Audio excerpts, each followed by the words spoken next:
currently -8 Fahrenheit in Minnesota this morning. I don't even know if my camera can operate safely at those temperatures. I don't think so.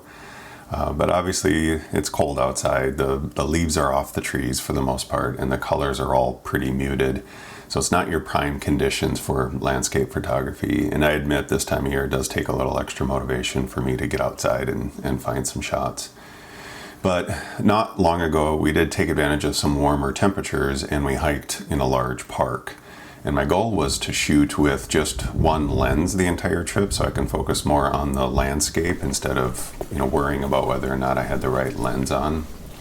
And for this trip, I chose this beast, which is my 150 to 500 telephoto lens. It's quite a beast.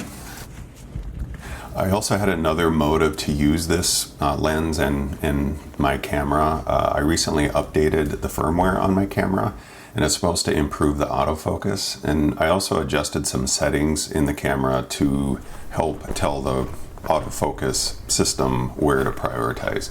So I was very curious on how it would do since I've had some rough patches with both the lens and the camera lately. So I want to go over a few photos that I took during this trip, and they're not going to win any awards by any means, but they may be good examples of how a zoom lens can help provide a few more opportunities in these kind of challenging environments, as well as help simplify the composition.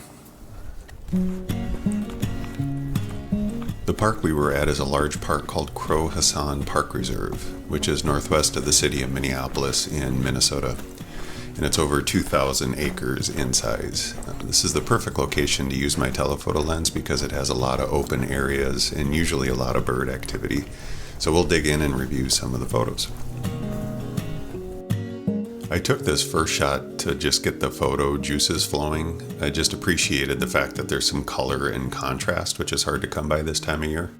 It's a simple shot of some sumac berries against some white birch trees that you can make out in the background. And the lens does a good job of blowing out the background and keep the image from getting too busy.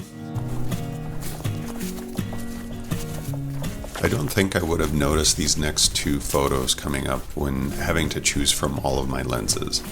This makes me look at the scenes a little bit differently, which is the nice thing about restricting yourself just to one lens.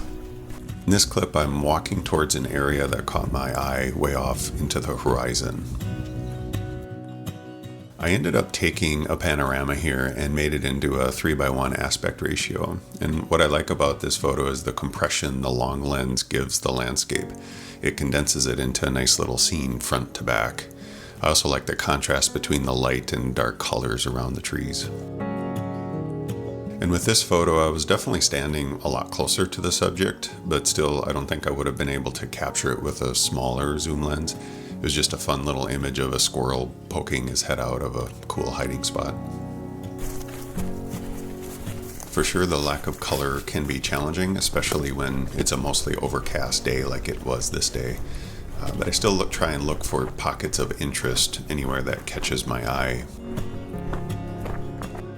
And this shot is similar to the previous horizon shot, but a bit closer. What I like about this shot is the contrast between the light brown or the tan colors against the really dark browns, as well as the way the two colors intersect each other.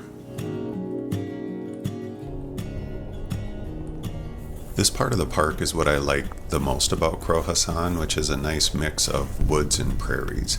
One of the harder aspects of landscape photography is how to keep the image simple but impactful.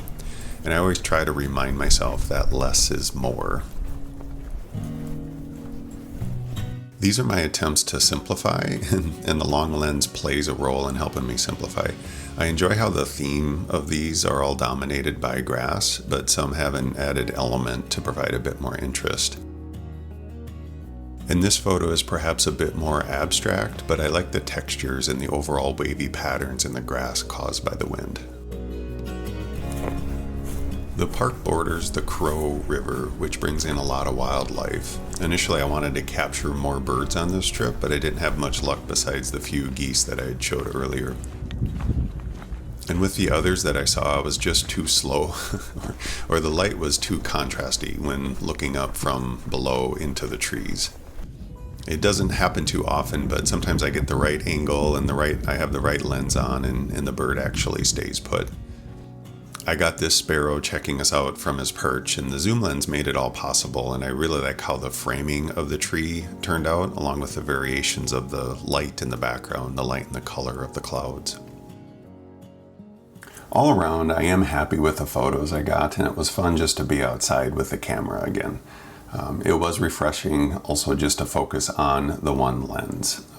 And I admit it is a beast of a lens. It's quite heavy, and after 5 miles I really felt the weight, but I would do it all over again in a heartbeat. I was even more pleasantly surprised at how the firmware worked with the autofocus, and then how the settings of the autofocus performed as well, so I was happy about that. And the zoom lens did do a good job of helping me simplify the images, and I was able to walk away with a few fun ones, more than I anticipated actually, especially this time of year. All in all, it was a pretty satisfying outing. So this was just a quick video. I'm hoping to get more and more outside in the coming months, especially when we get some more snow on the ground. So I really appreciate you watching. So if you did stick around to the end, I really appreciate it, and I hope to catch you again on the next one. Take care.